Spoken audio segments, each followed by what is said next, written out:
Joining us right now is the chairman of the House Anti-Trust Committee, which is leading the investigation into the technology industry. Congressman David Cicilline joins us.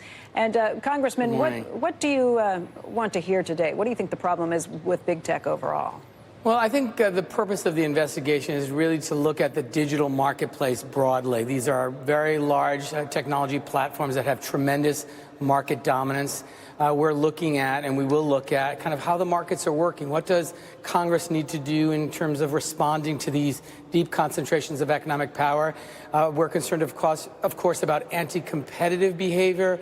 We're concerned about kind of taking over rivals. We're concerned about a blatant disregard for privacy, for ensuring that consumers have control over their data. But look, these are huge monopolies or duopolies, and we want to make sure that we're doing everything we can to make these markets work. We all benefit from competition.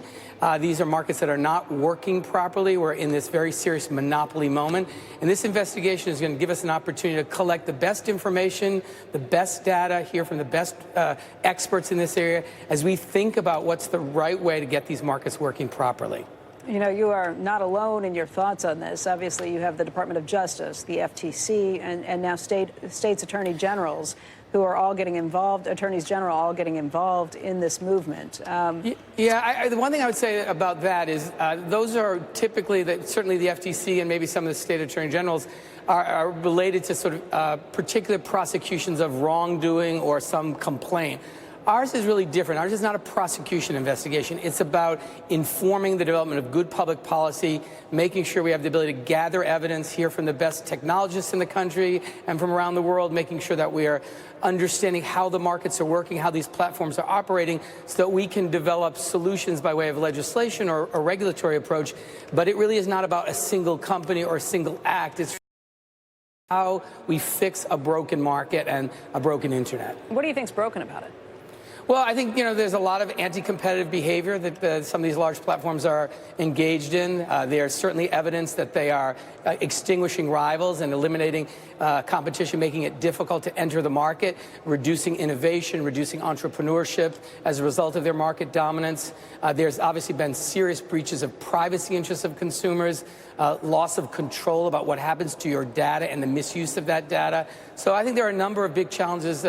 It's easy to diagnose the problem. I think the more difficult challenge is going to be developing a solution that responds to it, that helps to create a competitive market so that we can have all the benefits of robust competition. We've had this conversation a lot here on this program, and maybe we're dumbing it down too much, but a lot of the ways we've looked at it is, in this country, we've traditionally looked at monopolistic behavior being a problem when it's harming consumers. It sounds like you are looking far beyond just that simple definition, and maybe something that looks a little more like the way Europe is regulating things. Is that too simple of an explanation?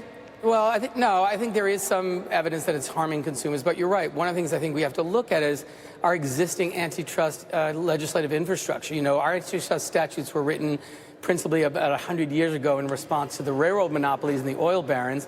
And I think the time has come to kind of look at, top to bottom, look at our antitrust statutes, determine are they working to promote competition in the new economy. So that's one of the issues. But it's also important to realize that, consumer welfare, which has been the standard, maybe we have to think about what that means. I mean, consumers are giving very valuable data, giving their attention that's then monetized for advertising dollars. So monopoly in that context has real significance. Congressman Cicilline, thank you for your time. We'll be watching today. My pleasure. When we return.